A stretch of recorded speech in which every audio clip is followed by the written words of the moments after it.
Ahora te invito a que pasemos otro tema, por supuesto que está relacionado con la temática del programa, y en donde les contamos y les queremos, digamos, ampliar la información en cómo se forman los abogados que trabajan en derecho de los hidrocarburos. Y justamente se está dictando ya una diplomatura en derecho de los hidrocarburos que la dicta la Universidad Austral. Hay muchos abogados que están participando de la región, el Colegio de Abogados de Neuquén, que ha también intervenido en esta participación activa de abogados neuquinos.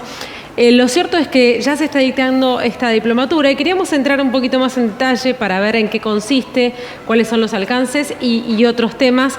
Y es por eso que está en línea, a quien saludamos, el doctor Francisco Romano, director de esta diplomatura en Derecho de los Hidrocarburos y también socio a cargo del Departamento de Energía del estudio Pérez, Salati, Grondona y Arsten, a quien saludamos. Gracias por atendernos, doctor. De este lado, aquí en Plus Energético, Raúl Vila y Jorgelina Reyente. ¿Cómo le va?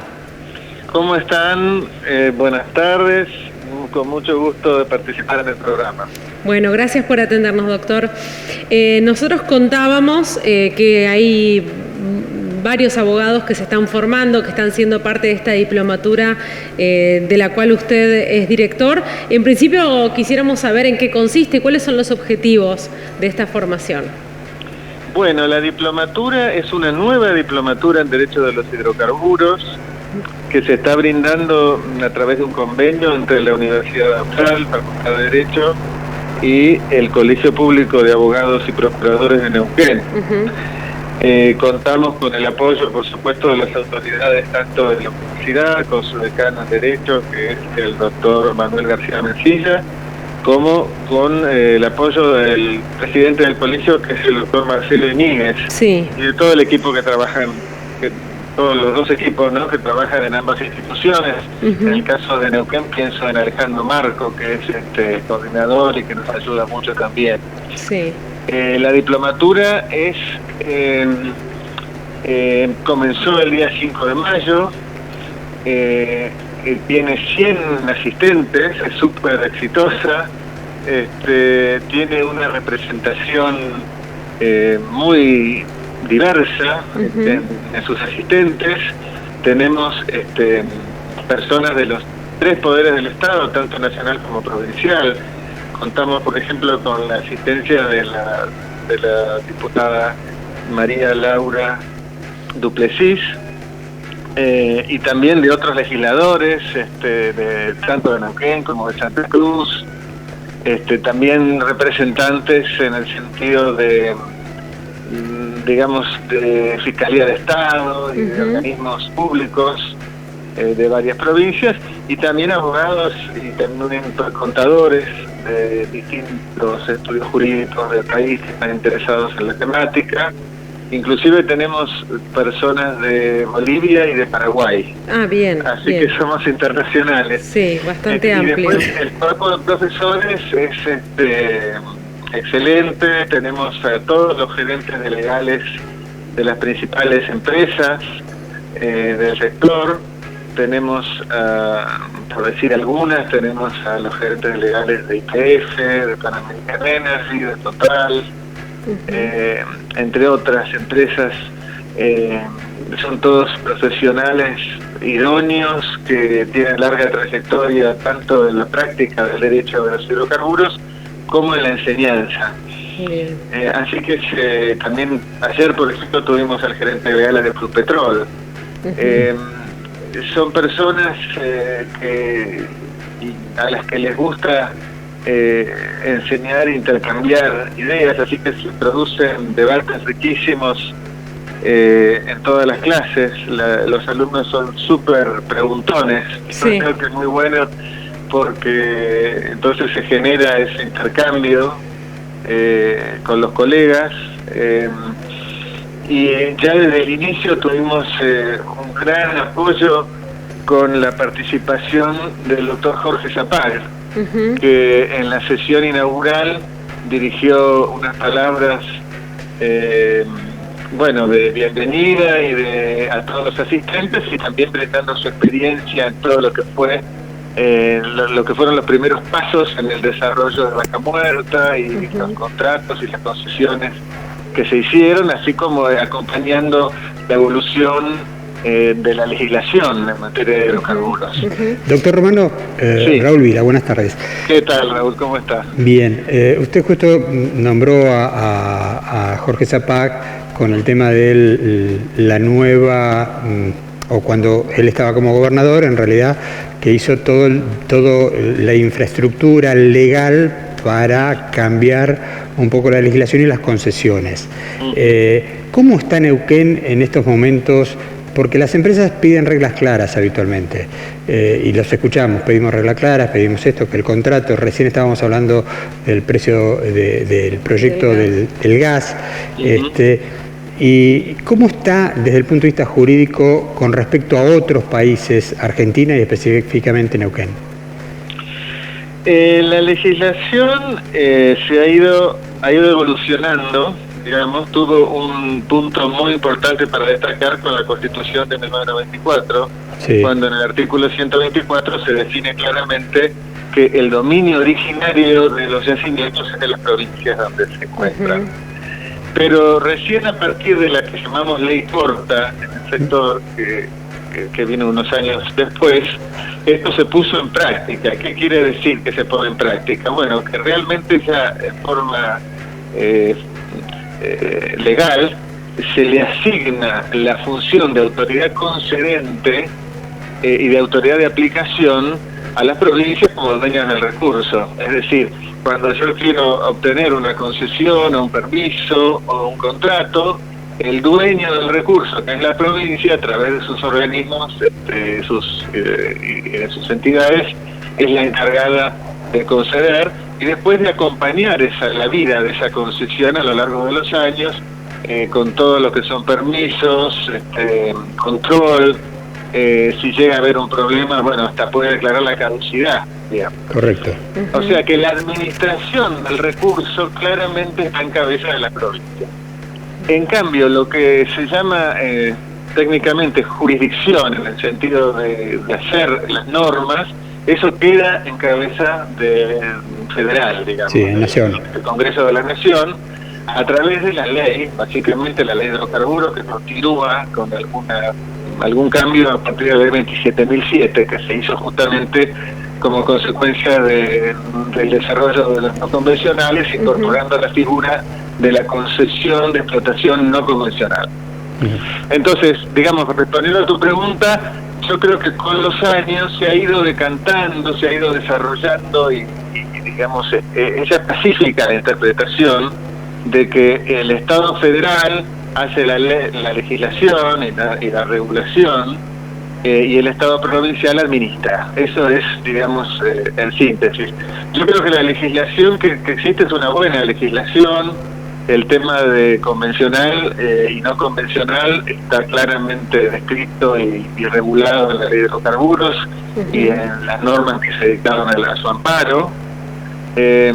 Y bueno, la provincia dentro de su órbita también está desarrollando lo que es la administración de recursos, entonces también existen, por supuesto, reglamentos y normas a nivel provincial. Yo pienso que cuando se habla de seguridad jurídica, no es tanto por el lado de la legislación de hidrocarburos, sino por el lado, digamos, de lo más esencial de lo que es el sistema en cuanto a que los contratos se hacen para ser cumplidos. Por ejemplo, la norma de pacta sunt servanda, como decimos los abogados. ¿Cómo es eso? Porque nosotros no somos abogados, por eso. Claro, la norma de que es como un principio básico, digamos, del derecho, de que los contratos se hacen para ser cumplidos. Sí, claro, correcto. ¿No? Que también se le llama la santidad de los contratos, en el sentido de que se respete lo que dice el contrato. Si hay un contrato donde las partes se han puesto de acuerdo en la forma de regular sus derechos, con una vocación digamos, de permanencia en el tiempo, es muy importante que ese contrato se respete. Correcto. Si hay un régimen de subsidio, como tuvimos, ustedes estaban desarrollando este tema justo antes de que... Sí, por el tema del gas. Digamos, estuve escuchando la parte donde hablaban de este tema. ¿Qué pasa? Si hay un sistema de subsidios es importante que se cumplan los subsidios, porque si yo entro en un sistema de subsidios pero el Estado no lo paga por las razones que sea, evidentemente hay un quiebre ahí de la confianza y de la seguridad jurídica, ¿no es cierto? Ahí es donde hablamos, ahí es donde hablamos de que nos faltan reglas claras, porque en realidad el plan gas en su momento, no en el gobierno de Mauricio Macri, pero en el gobierno anterior cambiaron las reglas del plan gas. Vino el gobierno de Macri con la resolución 46, cambió la resolución 46. Ahora entramos en un ayornamiento entre el plan gas y la resolución, donde tampoco, yo recién explicaba, no permiten a las empresas exportar, por ejemplo, en invierno, cuando en realidad las empresas lo que están buscando es la rentabilidad y querer exportar. Entonces la norma es acotada, o por lo menos el proyecto hasta donde se conoce, porque todavía no está la norma, vamos a ser claros, ¿no? Es acotada y limitante a simplemente el mercado interno. Y ahí es un poco, porque ¿qué pasa? Nosotros, en Neuquén, en los últimos 4 años entraron una cantidad de empresas internacionales con una visión diferente a lo que se venía trabajando. Está Shell, está Exxon, antes estaba Chevron, y son empresas que están acostumbradas a trabajar, por lo menos uno a nivel general y informativo cuando lo ven, en un mundo totalmente convulsionado, porque trabajan acá como trabajan en Arabia o en Kuwait, en cualquier lugar, y se adaptan, pero con reglas claras, y donde su producto lo pueden exportar. Y acá nos encontramos con ese limitante. Por eso era la pregunta un poco de cómo se ve desde el punto de vista jurídico, porque ahí sé que hubo con el tema Chevron y YPF, cambió un poco este panorama, por lo menos es lo que se dice en Radio Pasillo, ¿no? Que las empresas empezaron a ver la posibilidad de tener lo que se llama el stop o el seguro de salir en algún contrato si las condiciones no se dan o se dan. ¿Esto existe hoy en Argentina? Hay varias cosas. Por un lado, nosotros hemos sido bendecidos por la naturaleza con vaca muerta, que es un recurso seguro en lo que se llama de clase mundial. ¿Qué quiere decir de clase mundial? Y bueno, que está en condiciones de competir con los mejores recursos del planeta, donde Argentina tiene un puesto privilegiado de cuarto en reservas no convencionales del mundo, en petróleo, y segundo del mundo en gas. Es decir, que eso realmente es una bendición. Ahora, después viene lo que se llama el riesgo en la superficie, es decir, ya no es el riesgo operatorio, el riesgo geológico, sino el riesgo político, ¿no? Entonces ahí es donde el país tiene que competir con otros países, y como vos decías, bueno, las empresas toman en cuenta todos los elementos cuando deciden su inversión, y realmente se necesita la inversión extranjera para producir vaca muerta, porque son inversiones muy significativas, con lo cual no alcanzan los recursos del mercado interno como para desarrollar. Sí. Entonces, ahí hay un elemento a tener en cuenta. Otro elemento es cuando se desarrolla este nuevo plan, que todavía no lo conocemos bien, más que por trascendidos, por algunas cosas que han salido en los medios. Yo pienso, y ahí coincido con el ingeniero Sureda, que hizo alguna manifestación en este sentido, que en realidad lo mejor sería que se cumplieran todos los otros plan gas que se hicieron antes, y que lamentablemente por una razón o por otra, y por un gobierno o por otro, porque no es de un gobierno el problema, sino que se ha dado en el tiempo a lo largo de los gobiernos, lamentablemente no se ha cumplido. Las intenciones son buenas, las intenciones son dar un subsidio para lograr, que se pueda producir el gas en un nivel económicamente viable, digamos. Pero lamentablemente por una u otra razón hay incumplimientos. Entonces lo que uno piensa cuando ve este nuevo intento con que se llama Plan Gas 4, creo, es tengamos en cuenta que todavía hay que cumplir los otros planes, y que entonces para recuperar la confianza es muy importante que este nuevo plan se cumpla, ¿no es cierto? Ahora, por último, lo que decías del invierno, ahí yo lo entiendo en el sentido de que, me parece que Jorgelina también lo estaba mencionando, en el sentido de que nosotros tenemos una situación particular con el gas. El gas es muy estacional, entonces falta en invierno y sobra en verano. Entonces, por eso es que yo creo que tiene lógica plantear las exportaciones en el verano. Cuando sobra, y no digo de pedirlas, pero sí, digamos, que sean mucho más restringidas en épocas de invierno que cuando falta. Lo que nos pasa con el gas es que no se llegan a hacer las inversiones suficientes. ¿Por qué? Porque es estacional, justamente. Porque después, en verano, tenemos mucho gas y no tenemos cómo transportarlo. Es el problema que se plantea cada año y que lo venimos mencionando de diferentes áreas. Falta el transporte, faltan los gasoductos, falta poder tener una planta de LNG. Exactamente, y no tener que contratar los barcos. Todos los años se nos presenta esta misma problemática, es decir, al exportar solamente 6 meses no se alcanza para invertir lo necesario para que realmente sea rentable para las empresas también, ¿no? A ver, nosotros estamos pensando en la exportación y por lo que se ve en la norma, y simplemente lo miro con estos ojos de acá de Neuquén, exportar a los países o al mercado local o regional, que puede ser Chile o puede ser Uruguay. Pero en realidad, nosotros cuando nos sobra el gas falta en el hemisferio norte. Por lo tanto, podemos tener posibilidades de exportar a un precio diferente que es en el verano cuando acá sobra.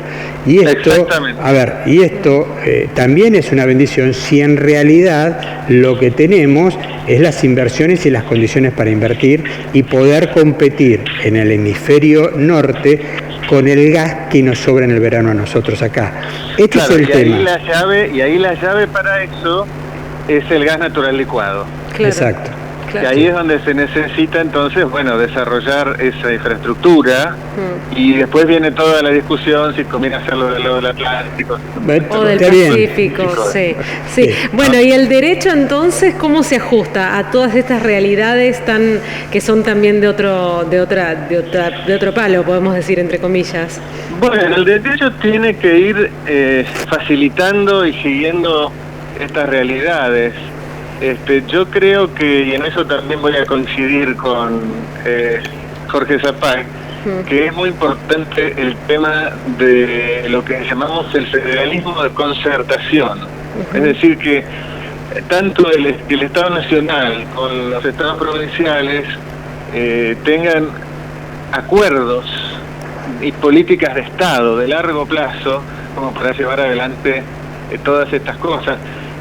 Un ejemplo muy bueno fueron lo que fueron las mesas de vaca muerta.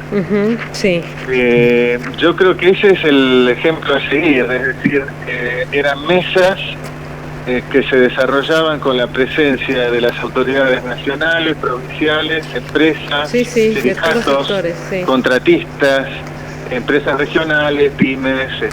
Entonces ahí, en la confluencia de todos los sectores, cuando todos se sientan y llegan al acuerdo, es donde realmente se pueden llevar adelante estas políticas. Porque de otra forma no se puede. Un ejemplo es lo que pasó con el barril criollo, que en realidad, repito algo sobre esto, es una buena intención en un momento dificilísimo para la industria y para el país.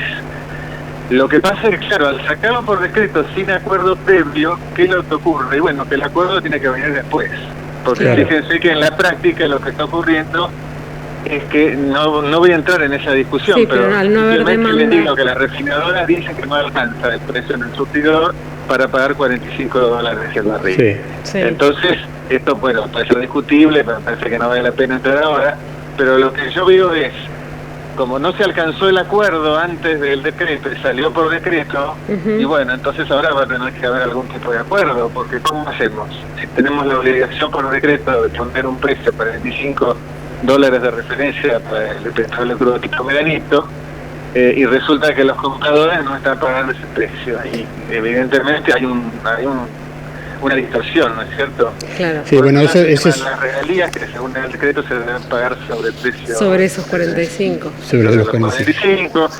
Yo estoy confiado de que va a haber una solución y de que las partes se van a poner de acuerdo. Pero es una demostración más de la necesidad de acuerdo, porque acá hay muchos intereses distintos y es necesario que todos cedan un poquito como para llevar adelante una política de Estado, ¿no? Doctor, bueno, y podemos seguir hablando de que ahora no hay demanda, entonces también todo se complica un poco más. Claro, porque se siguen utilizando los inventarios que quedaron de antes y entonces todavía no hay tanto movimiento para demandar. Igual yo creo que el mercado va a ir corrigiendo solo, porque fíjense que el Brent a nivel internacional ya estaba casi en 41.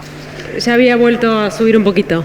Claro, con lo cual ya se va a ir acercando a 45. Puede ser que lo que ocurra es que termine confluyendo el precio internacional con el precio del barril criollo y entonces, bueno, se vaya normalizando solo. El tema es que en esos 2 meses o 3 meses ahí como para llegar a algún acuerdo sobre lo que es. No quiero ser malo, doctor, pero el último informe del Instituto Argentino, justamente.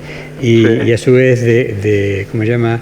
Estados Unidos hablan de que el precio se va a mantener durante el 2020 y parte del 2021, con lo cual recién va a poder empezar a recuperarse sobre el último trimestre del 2021. Esos fueron los últimos informes que salieron. Sí, puede ser. Igual ahí les digo 2 cosas. Por un lado ya está muy cerca de 45. Y por otro lado es todo muy difícil de prever en materia de precio del petróleo, ¿no? O sea, puede haber razones, fundamentos, pero en la práctica nadie imaginó, por ejemplo, que iba a descender un 60% el precio del barril entre enero y que un día iba a estar en negativo, como pasó. Y llegar a negativo, claro, que parecía imposible. Sí. Claro. Bueno, doctor, estaríamos horas charlando, seguramente lo podremos volver a convocar en otra oportunidad, pero no quiero despedirme sin antes comentarle que justamente en el día de hoy se están cumpliendo 90 días de este aislamiento, de esta pandemia que tenemos al menos ahora haciendo foco en nuestro país y en donde tuvimos que tomar un montón de medidas y justamente en el multimedio estábamos tratando de traer reflexiones de cómo han sido estos 90 días y nos vamos a centrar en lo laboral. Nosotros comentábamos al principio del programa que durante 2 meses hicimos el programa de manera remota, cada uno desde su casa, apostando a que los entrevistados nos manden el video, etcétera, etcétera. ¿Cómo fue en su caso, como profesor, como abogado, ayornarse a esta situación y poder seguir trabajando? Bueno, la verdad es que pudimos pilotearlo bastante bien, tanto desde el lado docente académico a través del Zoom, porque la Universidad Austral está muy equipada como para manejarse de esta manera, y la verdad es que está siendo súper exitosa la diplomatura, inclusive hasta mejor en el sentido de que permite que gente de distintas provincias y hasta de países limítrofes pueda acercarse, cuando si es presencial ya es mucho más difícil, porque es un curso que se brinda 2 veces por semana, de 3 horas cada vez. O sea, el que no vive en la ciudad sería muy bien. En la ciudad de Buenos Aires sería difícil que pudiera estar participando. ¿Se hace en Pilar? Perdón, ¿se hace en Pilar? No, ahora se hace por Zoom, es decir, cada uno está desde su casa. Claro. Pero cuando se hacía presencial, que fue el año pasado, que fue un curso más corto, se hacía en el centro, digamos, en Cerrito y Juncal. En la delegación del centro. Donde es la sede del Instituto Argentino de Ingenieros. Sí. Y en materia en el estudio lo mismo, hemos seguido desarrollando nuestras tareas con los clientes, la verdad es que sin problemas, usando mucho las herramientas. Claro. La verdad es que el estudio ya venía bastante preparado porque ya tenía desarrollado el tema de trabajo remoto y el tema de las herramientas de Zoom o de Meet, bueno, las distintas herramientas que hay para trabajar de esa manera. Así que la verdad es que se puede sobrellevar bastante bien. Lógicamente, ojalá se pueda volver a la normalidad cuanto antes, ¿no? Sí. A la normalidad normal. Exacto. Exacto, sí. Bueno. Lo que me olvidé de decirles es que también otra ventaja de esto desde el punto de vista académico, es que permite la participación de profesores del extranjero también. Por ejemplo, sin que tenga que desplazarse. De unitización, que es un tema muy específico de la industria, que es cuando hay yacimientos que van más allá de los límites de una concesión, ¿no? Entonces se produce la unitización. Tenemos una profesora que va a hablar desde Estados Unidos. Claro. Y eso también se propicia además cuando tenés estas herramientas, ¿no? Finalmente nos terminamos acercando de alguna manera. Sí, de alguna manera. El primer acercamiento importantísimo es a Neuquén, que la verdad que es muy provechoso y es muy lógico, porque ahí es donde está el recurso y la provincia es la dueña del recurso, así que es muy lógico que ahí se desarrolle. Los profesionales puedan tomar contacto directo con los profesores, ¿no? Tal cual. Bien, doctor. Bueno, ha sido un gusto para nosotros poder charlar con usted. Que siga. Lo vamos a seguir llamando. Con mucho gusto. Yo encantado. Sí. Les agradezco mucho la invitación. Bueno, muy amable. Gracias por habernos atendido. Buenas tardes. Buenas tardes.